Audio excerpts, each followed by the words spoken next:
እዛ ላይ ያሉ አመራሮች ዳብል ኤጀንቶች ናቸው በአገውና በአማራ ማህበረሰብ መካከል በሃይማኖት አንድ አይደሉም ወይ 80% እና ከዛ በላይ ያገው ማህበረሰብ የብልጽግና ደጋፊ ነው የቤተክርስቲያኑ እሳቤ ነው ብለ ታስባለህ ነገርኩ እንደ ሶሪያ ንጉሳዊ ሀገር ማድረግ ነው አባቶች የምንላቸው ስለለበሱ ሪል አባት ናቸው የብልጽግና እሳቤ ምንድነው የሚለውን በደንብ አልተረዱም ተጎድቻለሁ የሚል ማህበረሰብ በምንድነው ነፃ ሊወጣ የሚችለው ሲጨርሱ ነው እንጂ ሲጀምሩ አታያቸው ጠመንጃ ይዞ ጫካ ገብቶ ማህበረሰብን ማስሸበር አስፈላጊ አይደለም በ21ኛው ክፍለ ዘመን በዳስ የሚማሩበት ሁኔታ ነው ያለውና ማህበረሰብን ገለን መጨረስ እንችላለን ወይ ነው የግድ ክልል መሆን አለብን ነው አገው ቋንቋ የሰይጣን ቋንቋ ነው ተጎድቻለሁ የሚል ማህበረሰብ በምንድነው ነፃ ሊወጣ የሚችለው ካገው ህዝብ ያገው ፈረስ ይሻላል ትክክል ነው ትክክል አይደለም ሌላ ሆኖ ጉዳዩ የሚገኘው አማራ ክልል ነው አማራ ክልል ጎጃም ማለት አገው እንድታጠናልኝ ያውለ የአማራን ህዝብ ግን በፋኖ ልክ የጎዳው የለም የግድ አማርኛን ተናገሩ ይባላል ወይ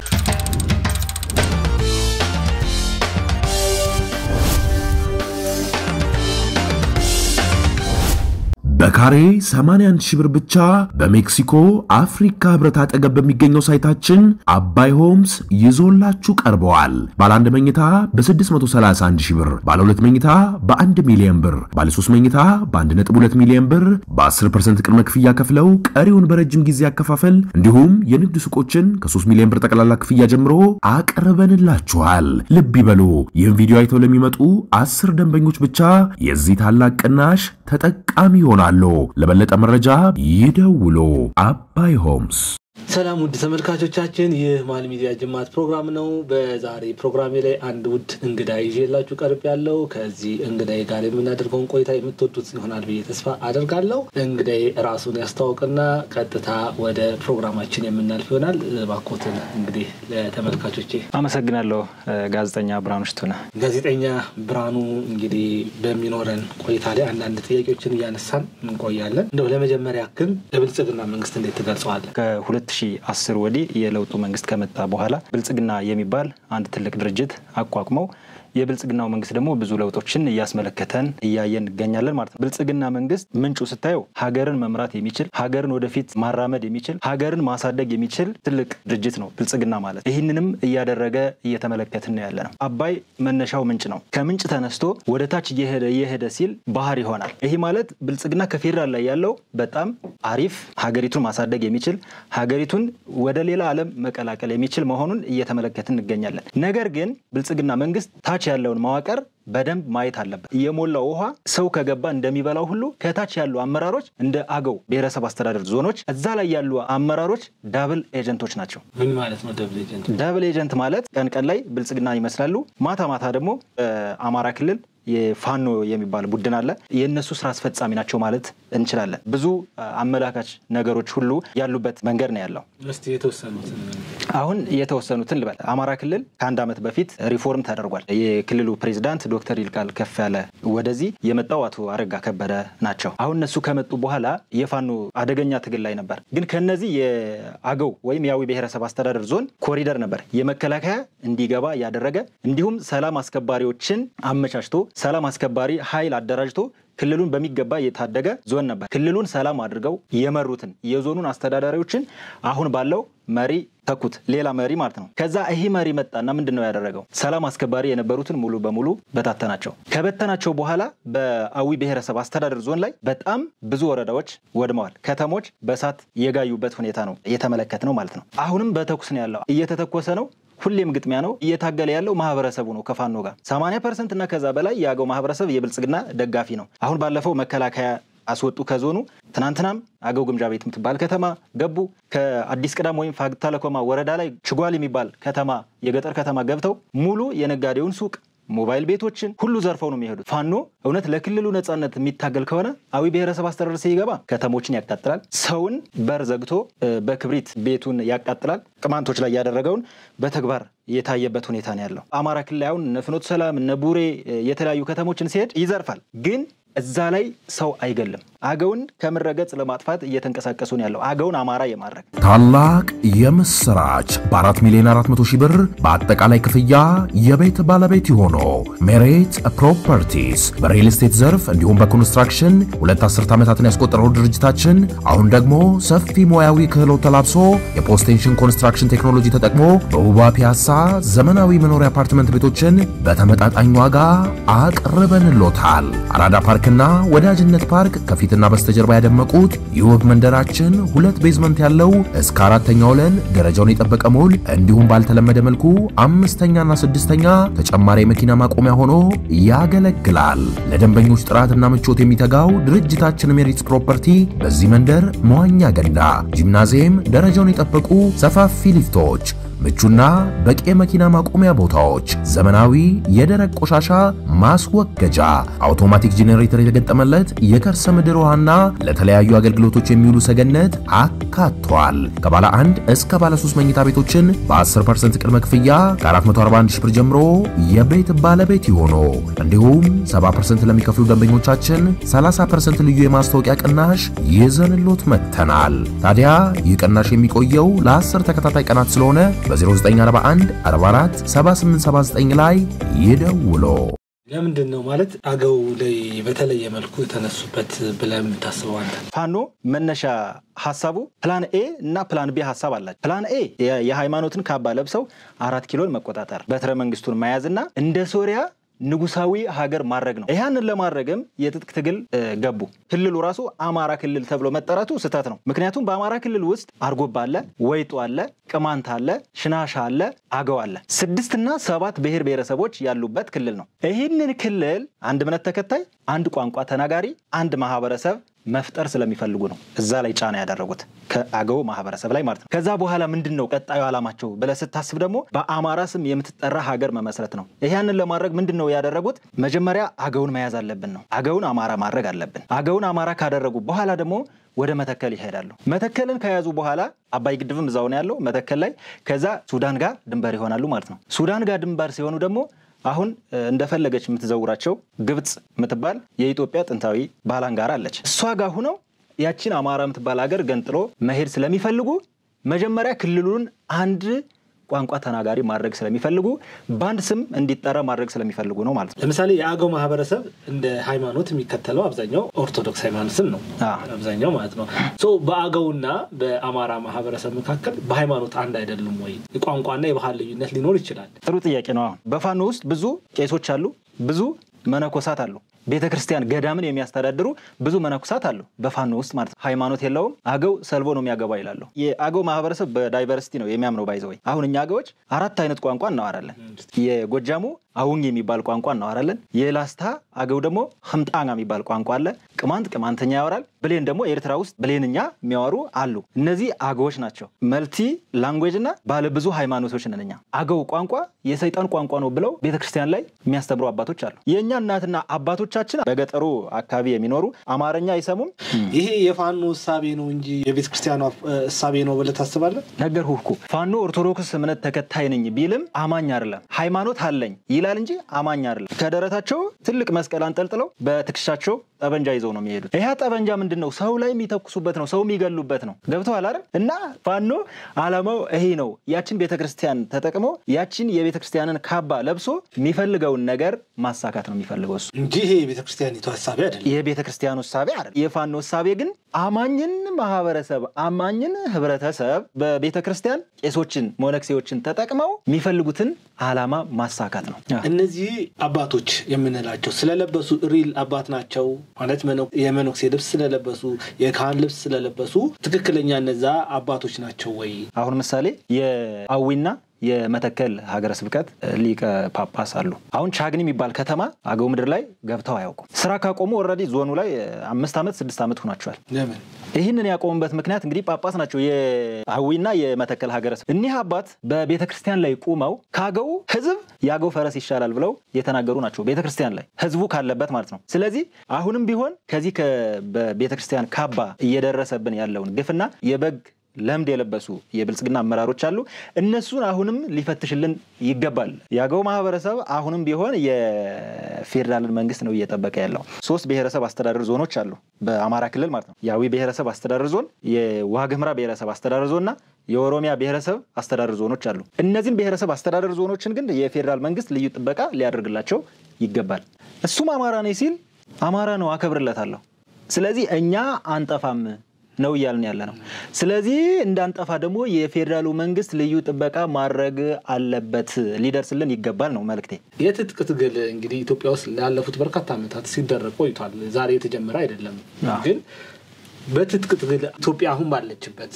ደረጃ የትጥቅ ትግል ምን አይነት ለውጥ ሊያመጣ ይችላል ምን አይነት ለውጥ ሊያመጣ ይችላል ሳይሆን ጥያቄው መሆን ያለበት ራሱ ምን ያህል ወደ ኋላ ሊመልሰን ይችላል ምክንያቱም የትጥቅ ትግል በ18ኛው ክፍለ ዘመን የቀረ ነው አሁን በ21ኛው ክፍለ ዘመን ላይ ነው ያለነው አሁን በ21ኛው ክፍለ ዘመን ዓለም ሳተላይት ያመነጠቀች ባለችበት ሰዓት አብራራውና ኤስኬስ ይዞ ቆመህ ጠብቀኝ መሳሪያ ይዞ ድሮንን የታጠቀ መንግስት ዘመናዊ መሳሪያዎችን የታጠቀን መንግስት በትጥቅ ትግል አሸንፎ መግባት አይቻልም የሐሳብ ትግል ነው አሁን ማድረግ ያለብን ገብቷል አይደል አሁን ምሳሌ እኔ አሁን እዚህ ስቱዲዮ እንግዳ ሆኜ መጥቼ ይሄንን ስላወራው ቆይ እናገኛለን ይሄንን እንገለዋለን የሚል አይምሮ ነው ስቲል ነው ያላቸው ማለት ነው አንዴ ከግብጽ ጋር አንዴ ከኤርትራ ጋር አንዴ ከሱዳን ጋር አንዴ ከተለያዩ ሀገራት ጋር ሀገርን ራሱስ ከመካድ የሚደርሱ ቡድኖች ናቸው ያሉበትና በዚህ ዘመን የፌደራልን መንግስት ዛሬ አቀባብሎ ነገ የሚተኩስ መሳሪያ ይዞ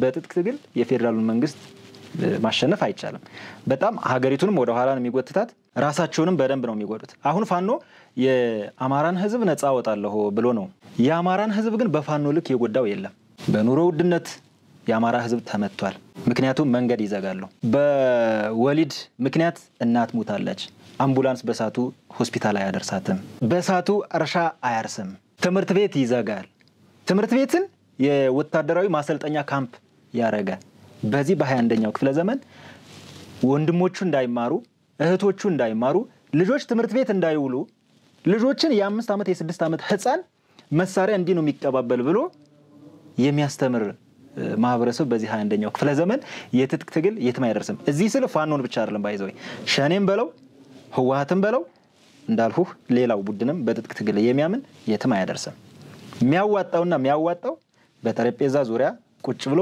ልዩነቶችን መነጋገር ብቻ ነው በትጥቅ ትግል ደግሞ የትም መድረስ አይቻልም የብልጽግና መንግስት ነው ኢትዮጵያን እየመራ ያለው የብልጽግና መንግስት ፍጹም ነው ብለን አናስብም ብዙ ስህተቶች ይኖሩታል እነዛ ስህተቶች በምን መልኩ ነው ሊታረሙ የሚችሉ ለምሳሌ አሁን ፋኖ እንደ ማህበረሰብ የአማራ ማህበረሰብ አድናለው የብልጽግና አመራር ለኔ አልተመቸኝም አለ ሌሎችም እንደዚህ አይነት ሐሳብ ያላቸው ድርጅቶች አሉ ትክክል ነው ትክክል አይደለም ሌላ ሆኖ ጉዳዩ እንደነዚህ አይነት ተጎድቻለሁ የሚል ማህበረሰብ በምንድነው ነፃ ሊወጣ የሚችለው እንደነገርኩህ ነው አሁን ይሄንን መንግስት የምታደንቅበት መንገድ አለ እኛ በትጥቅ ታግለን ህዝባችን ነፃ እናወጣለን የሚሉትን ቡድኖች ኑና እንነጋገር ችግራችሁን በጠረጴዛ ዙሪያ አስረዱን በጠረጴዛ ዙሪያ ካወራን በኋላ የሚፈልገው ነገር መፍታት እንችላለን የሚል ፕሪንሲፕል እየተከተለን ያለው ይሄንን መንግስት ወይም ይሄንን ድርጅት እኔ ከማድረግ ወደ ኋላ አልልም ፋኖም በለው ዋትም ሸኔም በለው ለህዝብ እውነት የሚያስቡት ጥያቄ ካለ መጣው በጠረጴዛ ዙሪያ ሲመካከሩ ሌላው ደግሞ አሁን የብልጽግናን መንግስት እዚህ ላይ በብሔር ብሔረሰቦች እኩልነት በሃይማኖቶች እኩልነት በደንብ የሚያምን ድርጅት እንደሆነ አምናለሁ ጥያቄዎች አሉ በተለያዩ ክልሎች የተለያዩ የማንነት ጥያቄዎች አሉ የነዛን የማንነት ጥያቄዎች ቶሎ መመለስ የመጀመሪያው መፍትሄ የሚሆነው በየ ማስበው ነው ማለት ነው ያገው ህዝብ ደግሞ የማንነቱ ጥያቄ ክልል ከሆነ እና ይሄንን ጥያቄ ቶሎ መመለስ ለምሳሌ ደቡብ ክልል ላይ በጣም ረጅም ጥያቄዎች ነበሩ የተወሰኑ ተመልሰዋል በብልጽግና መንግስት ማለት ነው ግን እነዚህ አሁን ክልል የሆኑ አሁን አዳዲስ ክልል የሆኑ ቦታዎች ፕሮፐርሊ ራሳቸው ማኔጅ ማድረግ ችለዋል ወይ የክልልነት ጥያቄ መልስ ሲያገኝ ለዛ ማህበረሰብ እረፍት ነው ወይ የኡነት አሁን ለምሳሌ የአገው ማህበረሰብ በአማራ ክልል ስር ነው ያለው ራሱን ችሎ እንደ ዞን ነው ያለው እንጂ እንደ ክልል አይደለም ክልል ብታደርገው በትክክል አሁን የምትላቸው ችግሮች ይፈታሉ ወይ ክልል ስንሆን አንደኛ ማንነታችን እንዲጠፋ የሚያደርገን ስጋት አይኖርም። ክልል ስትሆን ራስህን ችለህ ትኖራለህ። ቀጥታ በፌደራል ነው ተተሪነት የሚሆነው። በፌደራል ስትጠራና በዛ በክልሉ ስር ስትሆን የተለያየ ስሜት ነው ያለው። አሁን ምሳሌ እኮ ብሔረሰብ አስተዳደር ዞን የራሳቸው የሆነ ምክር ቤት ያላቸው በራሳቸው ቋንቋ የሥራ ቋንቋ በራሳቸው ቋንቋ የሚዳኙት በራሳቸው ቋንቋ ሁሉን ነገር ማድረግ የሚችሉ ማለት ነው። ብሔረሰብ አስተዳደር ማለት ከክልል ትንሽ አነስ የሚል ስልጣን እና ተግባር ያለው ማለት ነው። ነገር ግን ተጠሪነቱ ለክልል ስለሆነ አንደኛ በቋንቋችን አንዳኝም፣ የሥራ ቋንቋ አይደለም አገውኛ። ሁለተኛ ብሔረሰብ ምክር ቤቱ እንደ አሻንጉሊት ወይም ፑፔት በለው ዝም ብሎ የተቀመጠ ነው። ብሔረሰብ ምክር ቤት ሁሉን ነገር ማድረግ አይችልም። ክልሉ ቀጥታ ትዕዛዝ ይሰጣል። በክልሉ ትዕዛዝ ነው ሁሉንም ነገር የሚያደርጉት። ይሄን እንደዚህ አድርጉ፣ ይሄን እንደዚህ አድርጉ ነው። ያገው ማህበረሰብ ጥያቄ ሲመለስለት የሚፈልገውን አገልግሎት በሚፈልገው ቋንቋ አስረድቶ ማግኘት ይችላል ማለት ነው። ሐኪም ቤት ሄዶ በሚገባ በሽታውን ማስረዳት ይችላል። አሁን እኮ ሐኪም ቤት ሄደው በሚገባ ይሄንን አሞኛል ብለው ማስረዳት አይችሉም። ሆይ አገውኛ የሥራ ቋንቋ አይደለም። ከዚህ እንግልት ይተርፋል። ያንተ ፍላጎት አለ መሆን ያለበት የምትለው ነገር አለ። ደግሞ ሌላው ማህበረሰብ ይሄንን የኔና ያንተን ውይይት ደግሞ የሚሰማ ማህበረሰብ ደግሞ እየጠራለት እያወቀ መሄድ ያለበት ነገር አለ። ኢትዮጵያ ውስጥ የሥራ ቋንቋ ብለን የምንጠራው ራሱ ጥቂት ቋንቋዎች ናቸው።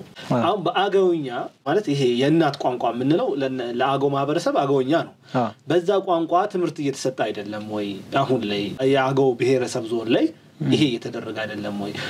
አሁን እዛ ያገው ማህበረሰብ ብሔረሰብ ዞን ላይ ማለት ነው እየተሰሩ ያሉ ስራዎች የግድ አማርኛን ተናገሩ ይባላሉ ወይ? ትምህርት ባገውኛ እየተማሩ ነው። ግን እየተማሩ ያሉት ከሁሉ ከዞን ወረዳዎች ላይ ነው ወይ የሚለው ሌላ ጥያቄ ነው። ግን የሚማሩበትም አለ። ለምንድነው ሁሉም ዞን ላይ ያልሆነ ነው? ማይማሩበትም አለ። በደንብ አልሰማኝም ማለት ነው። ቅድም ሳወራ ገብቶኛል። ላይ ቅድም ያልከኝን እኮ ገብቶኛል። አሁን ላይ እዚህ ላይ ያልኩ ያለሁት አንዳንድ ማህበረሰብ ተጨርሳለ ችግር የለም። ምሳሌ ኦሮሚያ ክልል ላይ ሁሉም ሰው በኦሮምኛ ላይ ማር ይችላል።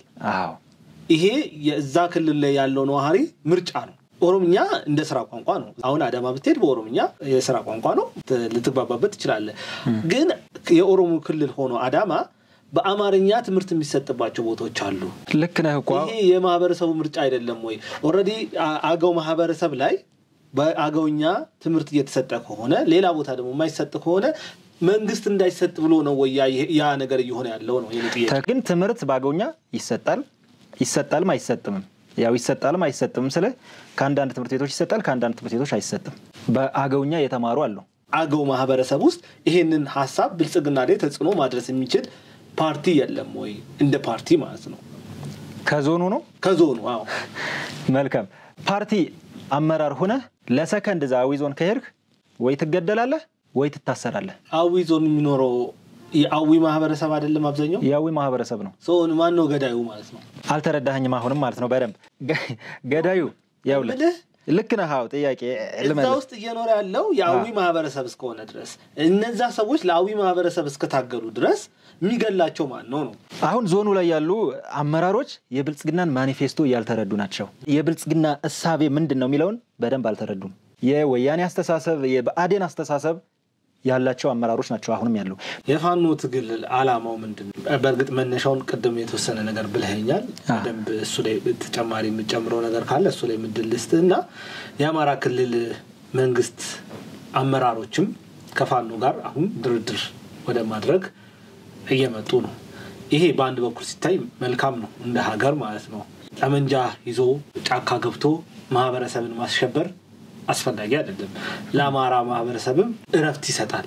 ግን ያንተ እይታ እዚህ ምንድነው?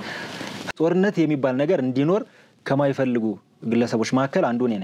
ጦርነት እንዲኖር አልፈልግም። አዘና የሚባል የአዩ ጓጉሳ ዋና ከተማ ተከባን ያደረችው ጃዊ ተከቦ ነው ያለው። ማን ጋር ነው ድርድር የጀመረው? እንግዲህ እኛ እስካሁን እያየን ያለነው ጦርነት ነው።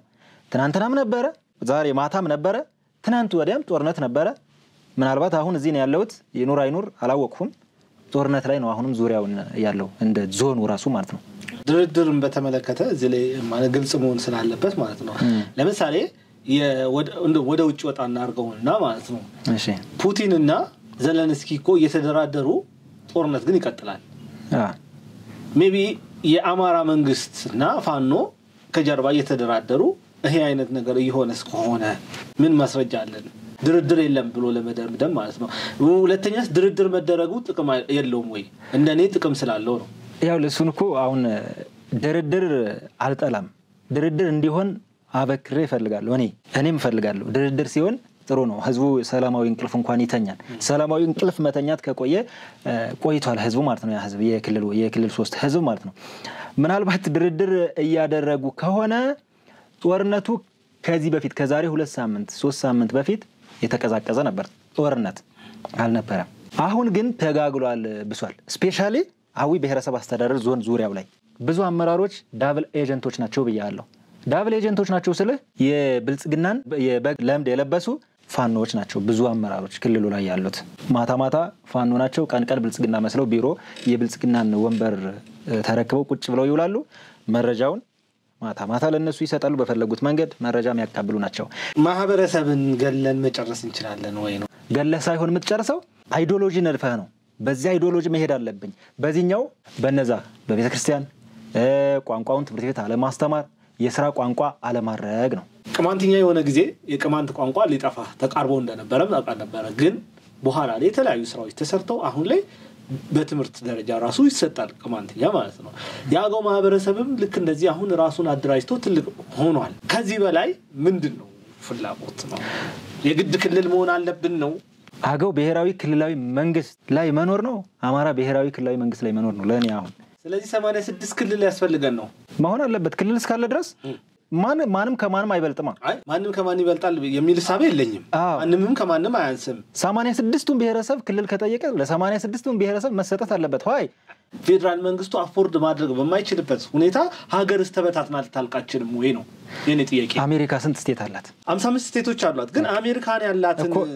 ኢኮኖሚ ደረጃና እኛን ማነጻጸር እንችላለን ወይ ለነገርህ ነው በአማራ ክልል ግብር በመክፈል ከክልሉ በየአመቱ ተሸላሚ የሆነ ዞን አገው ነው የአዊ ብሔረሰብ አስተዳደር ዞን ማለት ነው በዚህ ፋኖ ጋር እየተታኮሰ በዚህ መከላከያ ሰላም እያደረገ ብዙ የአማራ ክልል ከተሞች የኮሪደር ልማት እየተሰራባቸው ነው ከአማራ ክልል ወጥተን የሚል ሐሳብ ያለ መሆን እንችላለን አሁን ያ ደግሞ ለምሳሌ አውኒ ቅማንት አዊ የምትል ቅድም በአገው ማህበረሰብ ውስጥ ደግሞ እነዚህ አራቱ ነገዶች አሉ ነገ ከነጎዲያ እነዚህ ነገዶች ራሳችንን እንችላለን ክልልን የማይሉበት ሐሳብ ይኖራል ወይ አሁን እኛ ያልን ያለነው የዋገምራም ይሁን አዊ አገዎች ከመሞትና ካለመሞት መሃል ላይ ስላለ በራሳችን ቋንቋ መተዳደር በራሳችን ቋንቋ መማር አለብን በራሳችን ቋንቋ መተዳደር አለብን ቋንቋችንም እንዲሞት አንፈልግም ከመጥፋትና ካለመጥፋት ውስጥ ነው ያለነው በክልሉ ደግሞ ሌላ ቋንቋ ተናጋሪ ስለሆነነ ሌላ ጫና እየበረታብን ነው ጫናው እየበዛብን ነው እኮ ነው የኛ ጥያቄ እየሆነ ያለው ፋኖን ብልጽግና ከበደለው አገውንስ ማን በደለው ፋኖን ብልጽግና በደለኝ ነው እኮ ያለው ይበደለው አይበደለው አናቀም ግን እኮ አሁን አገውንስ ማን ነው የበደለው ነው አገውን የበደለው የብልጽግና ካድሪ ሆነው የብልጽግናን ማኒፌስቶ ያልተረዱ ከታች ላይ ያሉ አመራሮች ናቸው የበደሉ እነዛ አመራሮች ፋኖ ናቸው የፋኖ ደጋፊ ናቸው በእርግጥ አማራ ክልል ላይ አንተም ጥያቄ አለ ኢቭን ፋኖም ጥያቄ አለው ምልህ ጥያቄያችሁ ለየቅል ሊሆን ይችላል ሊለያይ ይችላል ዞሮ አገው ክልል መሆን አለበት የሚል ጥያቄ ካንተ አለ እዛ ጋር ደግሞ ፋኖ ደግሞ የብልጽግና መንግስት አማራን ሊያጠፋ የመጣ መንግስት ነው ብሎ የራሱን መንገድ ተከትሏል በእርግጥ እናንተ ግን ደግሞ ከክልሉ መንግስት ጋር እሱ እየተዋጋ ያለው የክልሉን መንግስት ማይደግፈው ለምንድን ነው የብልጽግና አመራሮች ናቸው ብሎ ስለሚያስብ ነው ብልጽግና የሚባለው ነገር ክልሉ ላይ ነቅለው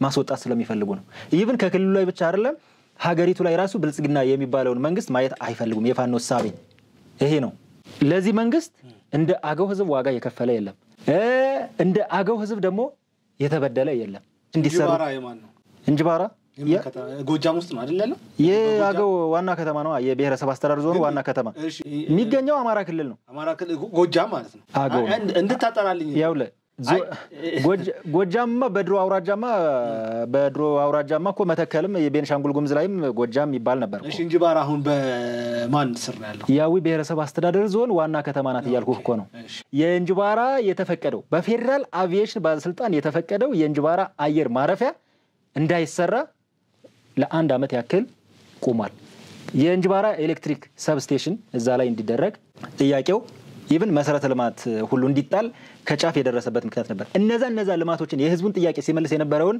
አመራር አስወገዱትና ሌላ አመራር ተልኳቸውን የሚያስፈጽም አስቀመጡ። ጠቅላይ ሚኒስትር ዶክተር አብይ አህመድን እንዴት ትገልጻቸዋል? መልካም አሁን እኔ ጠቅላይ ሚኒስትር ዶክተር አብይ አህመድን በሁለት መንገድ ነው ማነሳው። አንደኛ እንደ ሀገር ስንመለከተው ጠቅላይ ሚኒስትር ዶክተር አብይ አህመድ ኢትዮጵያ ወደፊት ተስፋ እንዲኖራት ኢትዮጵያ እውነትም እንደ ድርጅታቸው ስም እንድትበለጽግ ያደርጋሉ ብዬ ከምተማመንባቸው መሪዎች እንግዲህ ጠቅላይ ሚኒስትር ዋነኛው ናቸው ለኔ። ምክንያቱም የታላቁን የኢትዮጵያ ህዳሴ ግድብን ስንመለከት ህዳሴ ግድብን አሁን ስታየው 3 መንግስታት አይቷል። ጠቅላይ ሚኒስትር መለስ ዜናዊ፣ ጠቅላይ ሚኒስትር ኃይለማርያም ደሳለኝና ዶክተር አብይ አህመድ ናቸው። እና አንድን የተጀመረን ነገር መፈጸም ይህንን የሚያክል ፕሮጀክት ስንት ጫናዎችን ተቋቁሞ የግብጽ ነበረ የሱዳን ምናምን ሆኖ አንድ ላይ ኢቭን አሜሪካ ራሱ የተለያዩ ተጽዕኖዎችን ታደርግ ነበር። እነዛ ላይ ኮሚቴ የአባይ ተደራዳሪ ኮሚቴዎችን አቋቁመው የሰሩትን ዲፕሎማሲ የማንንም ጫና ሳይሰሙ ለማንም እጅ ሳይሰጡ ህዳሴ ግድባችን እንዲጠናቀቅ አድርገው ህዳሴ ግድብን አስመርቀዋል። ለሀገራችን ምን ያህል ተግቶ እንደሚሰራና የማንም ጫና ለሀገሩ ልማት ከመስራት እንደማያግደው ያሳየበት መንገድ ነው። ሌላው ደግሞ ትልቅ ፕሮጀክቶችን ላንሳ። ኮይሻ አለ፣ እነ ጎርጎራ አሉ፣ ኮሪደር ልማት በየከተሞች አሉ። እንደገና ደግሞ ከዛም አልፎ የኢትዮጵያ ህዳሴ ግድብን ሲያስመርቁ በጣም ተላላቅ ብስራቶችን አብስሯል። ሶማሌ ክልል ሄደው ነበር ባለፈው። እዛ ላይ ምን ሰርተው እንደመጡ አይተናል። ኢትዮጵያ የተፈጥሮ ጋዝ ማምረት ጀምራለች። ሌላ ደግሞ እንደገና መሰረተ ልማት ጥላ መጣች። ኢትዮጵያ ለሰላማዊ መንገድ ብቻ የምትጠቀምበትን የኒውክሌር ፕላንት ከህዳሴ ግድብ ጋር የሚግደረደር የኒውክሌር ፕላንት ለመመስረት ስምምነት ራሽያ ጋር ፈጥረው እንደመጡ እናውቃለን። ይህንን ያክል ጥረት እያደረገ ያለ መሪ ነው። ይህንን እንዴት ብዬ መግለጽ እንደምችልም አላውቅም። ምናልባት ይህንን ለውጥ ማይፈልጉ ብዙ ፖለቲከኛ ነን ባዮች ብዙም ያወራሉ። ለነዛም ጆሮ ሳይሰጥ ለውጭ ጫናም ጆሮ ሳይሰጥ እየሰራ ያለበት ሁኔታ ነው ያለው። ዘመናዊ ቤቶችን ገጠር ላይ ሰርተው እንደመጣዋል። በተደጋጋሚ ሄደዋል። የተለያዩ ቦታዎችን በተደጋጋሚ ሄደዋል። ብሔረሰብ አስተዳደር ዞን ሆኖ ብቸኛው አስፓልት የሌለው ዞን ዋግምራ ብሔረሰብ አስተዳደር ዞን ነው። በ21ኛው ክፍለ ዘመን በዳስ የሚማሩበት ሁኔታ ነው ያለውና ጠቅላይ ሚኒስትሩ በጣም ትልልቅ ሜጋ ፕሮጀክቶችን ሲጨርሱ ነው እንጂ ሲጀምሩ አታያቸውም። መቼ ጀምረው መቼ እንደሚጨርሱ አናቅም። በጣም ሰርፕራይዝ ነው የምትሆነው። አልቀው ሌላ ዓለም ላይ ሆነው ነው የምታያቸው። አሁን ኦሮሚያ ብሔራዊ ክልላዊ መንግስት በዋግምራ ብሔረሰብ አስተዳደር ትምህርት ቤት ሰርቷል። የኦሮሚያ ክልል ነው እንግዲህ ሌላ ክልል ነው። ዋግምራ ብሔረሰብ አስተዳደር ዞን ላይ ትምህርት ቤቶችን ሰርቷል። ሻለቃ አትሌት ኃይለ ገብረስላሴም እንዲሁ የሰሩት ኮንዲሽን ያለውና በሂደት ነው የሚፈታው። በአንድ ጀንበር ሁሉም ነገር አይፈታም። ሮምም በአንድ ቀን አልተገነባችም አይደለ? ሂደት ይፈልጋል፣ ጊዜ ይፈልጋል። ቅድሚያ መስጠት የሚገቡ ብዙ ነገሮች አሉ። እንደ ሀገር አሁን ያለንበት ኮንዲሽን ራሱ አሳሳቢ ብዙ ችግሮች አሉ። ይሄ አያሳስብም እያልኩ አይደለም፣ የበታች እያደረግኩት አይደለም። እንደ መንግስት ፕራዮሪቲ የምትሰጣቸው ብዙ ነገሮች አሉ ከሴኩሪቲ አንጻር ማለት ነው። ፕራይም ሚኒስትር ዶክተር አብይ አህመድን ማደንቀው እንደዚህ አይነት ሰላሞች አይኖሩ እንኳን ብዙ በርካታ ስራዎችን እየሰሩ ስለሆነ ይሄም ልማትኛ ጋር ይምጣ ብሎ መጠየቅ ፖዚቲቭ ጥያቄ ነው። ለመጥፎ ጥያቄ አላየውም። እና ጠቅላይ ሚኒስትር ዶክተር አብይ አህመድ ያነሱትን ወደብ ጥያቄ የተወሰነ ነገር ብትልበት ደስ ይለኛል። ኤርትራ በኩል እንግዲህ ፖዚቲቭ ምላሽ መጠበቅ ኪልነት ነው የሚሆነው። ምናልባት በዓለም ህግም 130 ሚሊዮን እና ከዛ በላይ ህዝብ ያላት ሀገር ወደብ አልባ ሆና እንድትቀጥል የትኛውም ዓለም አይደግፍም። እቺ ሀገር የባህር በር ባለቤት እንድትሆን በጣም ነው የምፈልገው። ይህንን ጥያቄ ደግሞ ጠቅላይ ሚኒስትሩ ኢትዮጵያ የባህር በር ባለቤት በቅርቡ እንደትሆናለች የሚል እምነት አላቸው። ይህንን እምነት ደግሞ ወደኛ ማሰርጸዋልና ይህን የባህር በር ደግሞ እንግዲህ የኢትዮጵያ የነበረ ነው። የኢትዮጵያ የነበረን ወደ ኢትዮጵያ መመለስ ነው። ይሄ ብዙ የዓለም ሀገራት ትልቅ የሚባሉ ሀገራት ኢትዮጵያ የባህር በር እንደሚገባት እየተናገሩ ያሉበት ወይም እየደገፉ ያሉበት ሁኔታ ነው ያለውና ኢትዮጵያ የባህር በር ያስፈልጋታል። ኢትዮጵያ ባህር በር ባለቤት መሆን አለባት ከሚሉት ወገን ነኝ እንጂ የባህር በር ጥያቄ ልክ አይደለም ብዬ ማምን ሰው አይደለም። ምክንያቱም የባህር በር አስፈላጊ ነው ብዬ ነው ማምነው። እኔ ልክ አይደለም ብሎ የሚያስቡ ኢትዮጵያውያኖች አሉ። ይሄ ጥያቄ መነሳት የለበትም። ግን ደግሞ በተቃራኒ ደግሞ ለኢትዮጵያ የሚቆረቆሩ የሚያዝኑ ሆነው የፕራይም ሚኒስትር ዶክተር አብይ አህመድ መንግስት ሲያጥላሉ የሚውሉ ማህበረሰቦች አሉ። ማህበረሰብ ሳይሆን ጀስት ቡድን አለና ያም ቡድን ምንድን ነው ማለት የምንችለው? የሀገሪቱን በትረ መንግስት መቆጣጠር ነው። ሀገሪቱን መምራት ነው የሚፈልጉት። እነሱ ስልጣን ነው የሚፈልጉት። ስልጣን ሲፈልጉ ኢትዮጵያ ባህር በር ኖራት ህዳሴ ተገደበ ጋዛ ወጣች ኮሪደር ልማት ሰራች አይመለከታቸውም እነሱ የሚፈልጉት ስልጣን ላይ ሆነው ወንበራቸው ላይ ቁጭ ብለው ግብጽ ሌላ የኢትዮጵያ ጠላቶች ኤርትራም ግብጽም የሚያዟቸው ነገሮች እያስፈጸሙ መኖር የሚፈልጉ አሁን ደግሞ በእነሱ እርዳታ 4 ኪሎ መግባት የሚፈልጉ ሰዎች ሐሳብ ነው እንጂ ቡድኖች ሐሳብ ነው እንጂ የኢትዮጵያ ህዝብ እንደ ህዝብ የባህር በር ባለቤት መሆን ይፈልጋል ነው ብለው ጥሩ እንደው ጥያቄዎችን እየጨረስኩኝ ነውና ስለ መከላከያ ለማንሳት ንፉግነት ነው የሚሆነው በዚህ ወቅት ላይ ማለት ነውና ስለዚህ መከላከያ ማንሳት አለብን በየቦታው የኢትዮጵያን ዳር ድንበር ለማስከበር ብዙ መስዋዕትነት እየከፈለ ያለ ተቋም ነው ይሄ ተቋም ማለት ነውና በተለይ በእነዚህ አደረጃጀቶች ኢትዮጵያ ማለት በትጥቅ ትግል መንግስት መያዝ የሚፈልጉ ቡድኖች በሚያደርጉት ውጊያ ሰላም አላገኘም ረፍት አላገኘም ይሄ ተቋም ሁሉ ጊዜም ተመስቶ ነውና ስለመከላከያ የምትለው ነገር ካለ እድሉ ደስተ ብዬ ነው እኔ እውነት ስለመከላከያ በእኔ ሐቅም መግለጽ ይችላል ብለ ነው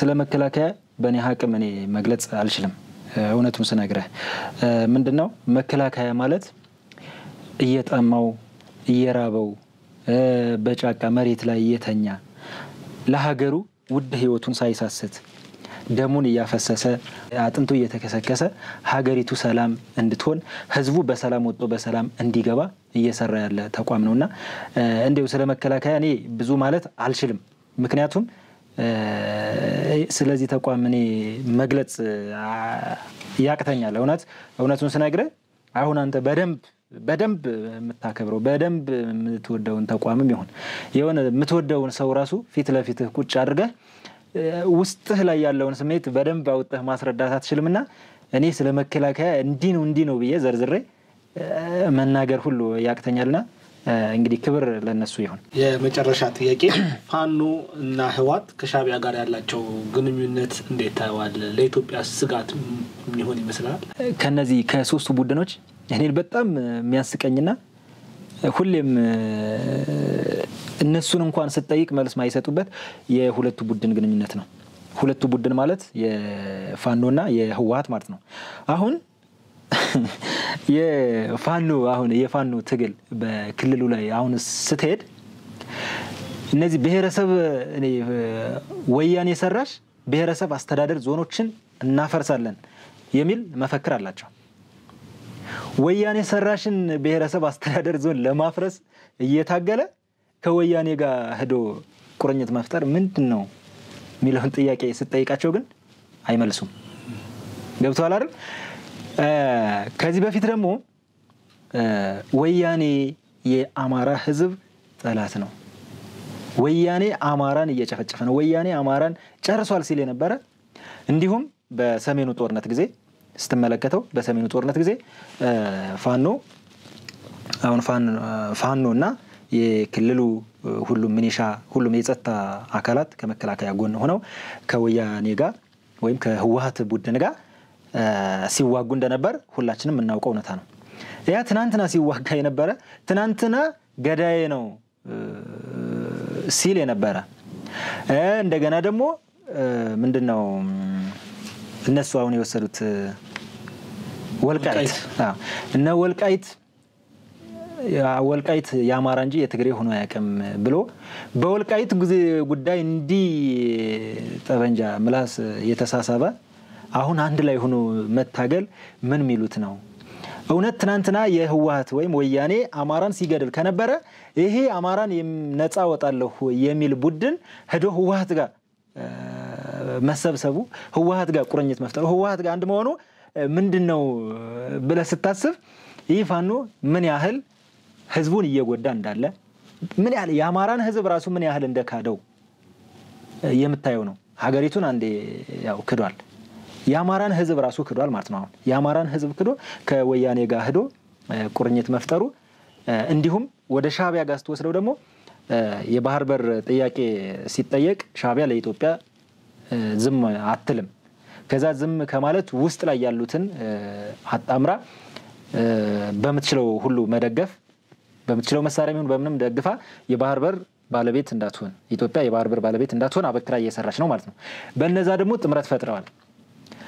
ሌላው ደግሞ ከነዚህ ደግሞ እንደገና ለይትል ህወሓትና ሻዕቢያስ አንድ ላይ መገናኘት ይችላል ወይ? ህወሓትና ሻዕቢያ ማለት እኮ ኤርትራና ኢትዮጵያ አንድ ሀገር የነበሩ እንድትገነጠል ኤርትራ ተገንጥላ ሌላ ሀገር እንድትሆን ካደረጉት እኮ የህወሓትና የሻዕቢያ ጸብ ነው አይደል እንዴ? ስለዚህ አሁን ህወሓትም ሻዕቢያም ሌላ ቡድኖች ሌላ ለደም የሚፈላለጉ ቡድኖች አንድ ላይ መሆን እንደገና ደግሞ ፋኖና ህወሓት ሌላ እንደገና ለደም የሚፈላለጉ ቡድኖች አንድ ላይ መሆን አንደኛ ምን ያህል ሀገሪቱን ለክሳራ ለመዳረግና ለነዛ ለሚፈልጓት ለግብጽ አሳልፈው ለመስጠት ግብጽ እንደፈለገች እንድታደርጋት የሚፈልጉ ቡድኖች ሆነው የመጡና ለኢትዮጵያም ስጋት የሆኑ ነገር ግን ምንም መፍጠር የማይችሉ የኢትዮጵያ ህዝብ በጦርነት ማሸነፍ አይቻልም።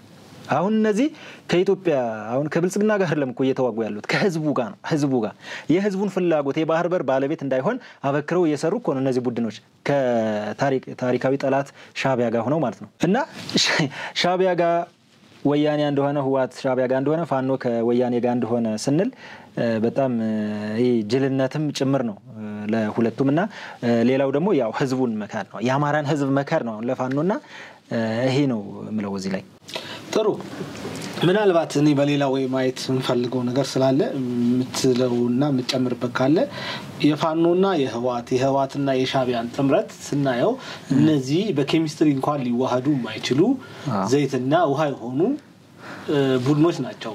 ግን አሁን ላይ በምን ኃይል እንደሆነ ባናውቅም ተዋህደው አብረው እየሰሩ ነው። ፋኖ ለአማራ ማህበረሰብ እቆማለሁ ሲል የነበረ የምታገለው ለአማራ ነው ሲል የነበረ ነው። ህወሓት ደግሞ ስልጣን ላይ በነበረበት ወቅት ምን ያህል የአማራ ማህበረሰብ ሲጎዳ እንደነበረ ምናስተውሰው ነው። ሻዕቢያ ያው የታወቀ ነው። ጥንትም ጀምሮ ሲመሰረትም ጀምሮ የኢትዮጵያ ጠላት ነው። በተለይ የኢትዮጵያ ጠላት ሳይሆን ከህወሓት ጋር ነው ጸቡ መጀመሪያ። ምክንያቱም ህወሓት ኢትዮጵያን ሲረከብ ወያኔ ኢትዮጵያን ሲያስተዳድር ህወሓትና ሻዕቢያ ሆነው አንድ ላይ ነው ጦርነት የጀመሩት። ከዛ በኋላ ምንድነው ሻዕቢያ ኤርትራን ይዛ ሀገር ሆና እንድትገነጠል ወያኔ ደግሞ ኢትዮጵያን እንዲያስተዳድሩ ተስማሙ። በዛን ሰዓት ላይ ደግሞ የአሰብን ለኤርትራ ፈርሞ የሰጠው የወያኔዎች ናቸው እና ይሄ ስምምነት አላቸው። እነሱ በፊትም ለስልጣን ሀገሪቱን በታተኗት ስልጣናቸውን ተከፋፈሉ ወንበራቸውን ያዙ። አሁን የነዚህ ቡድኖች ፍላጎትም ከተሳካላቸው አይሳካም እንጂ ከሻዕቢያ ጋር ሆነው የ4 ኪሎ መግባት ነው አላማቸው። ወያኔውም ፋኖ ግን ተሳክታውላቸው መንግስት ቢሸነፍ ወያኔና ፋኖ 4 ኪሎ ሲገቡ እንዴት ሆኖ ነው የሚገቡት? ቢሳካላቸው ወያኔ ነው ወይስ ፋኖ ነው 4 ኪሎ መንግስት የሚሆነው ወንበሩን የሚይዘው የትኛው ነው ብለህ ስታስብ ደግሞ እንደገና ሌላ ጊዜ ደግሞ ላይክ ሻዕቢያና ህወሓት እንዳደረጉት ኤርትራ እንደገነጠሉት ምናልባት እቺን ሀገር ደግሞ ፋኖ ይሄንን ሀገር እንደዚህ አድርገህ ምራ ወያኔ ደግሞ ይሄንን ሀገር ከዚህ ወደዚህ ያለው እንደዚህ አድርገህ ምራ ብለው እንደበፊቱ ምናልባት ሀገሪቱን ከፋፍለው ለሁለት ምናምን አድርገው ለመምራት ሊሆን ይችላል እንጂ የነሱ ጥምረት ዝም ብሎ ላይስሙላ ነው። ግን የትም አያደርሳቸው ምክንያቱም የተጣሉት ከኢትዮጵያ ህዝብ ጋር ስለሆነ ግን የብልጽግና መንግስት ጠንካራ መሆኑን ያሳየናል ወይ? የነዚህ ጥምረት ምስራቅ አፍሪካ ላይ ራሱ የብልጽግናን የሚያክል ኃይል ያለው ድርጅት ይኖራል ብዬ አላስብም።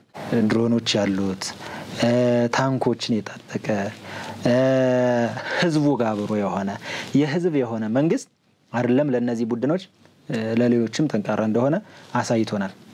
ለና አሜሪካ እንኳን እጅ ሳይሰጥ ህዳሴ ግድቡን የገደበ እነ ሱዳን እና ግብጽ አንድ ላይ ሆነው እስከ አሜሪካ አስጨንቀው እስከ ተባበሩት መንግስታት ድርጅት ሄደው ምልክቱ ማሸነፍ የሆነ ቡድን የብልጽግናን ጥንካሬ በደንብ ነው እንጂ የሚገልጸው ብልጽግና ጠንካራ እንደሆነ ያ በፊት የሰሩት እስከ ተባበሩት መንግስታት ላይ ያስመዘገቡት ውጤት አመላካች ስለሆነ ማለት ነው። ጥሩ በእኔ በኩል ያሉት ጥያቄዎችን ጨርሻለሁ። መጨመር የምትፈልገው ቀረ የምትለው ሐሳብ ካለ እድል ልስጥህ። እሺ ምናልባት አንድ መልእክት ነው ማስተላለፍ የምፈልገው። መልእክቴ ምንድነው?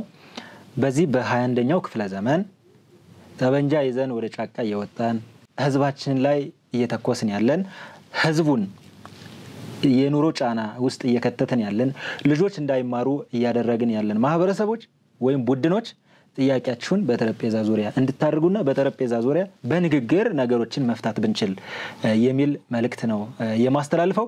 እሺ እኔም አመሰግናለሁ ጥሬን አክብረህ እንግዳዬ ስለሆንክ ጋዜጠኛ ብርሃኑ። ውድ ተመልካቾቻችን ከጋዜጠኛ ብርሃኑ ጋር የነበረን ቆይታ ይሄንን ይመስላል። እንደምትወዱት እንደምትማሩ እንደምታተርፉበት አስባለሁ። መልካም ጊዜ ይሁንላችሁ። በሚቀጥለው ሳምንት ከቀጣይ እንግዳ ጋር የምንገናኝ ይሆናል። መልካም ጊዜ።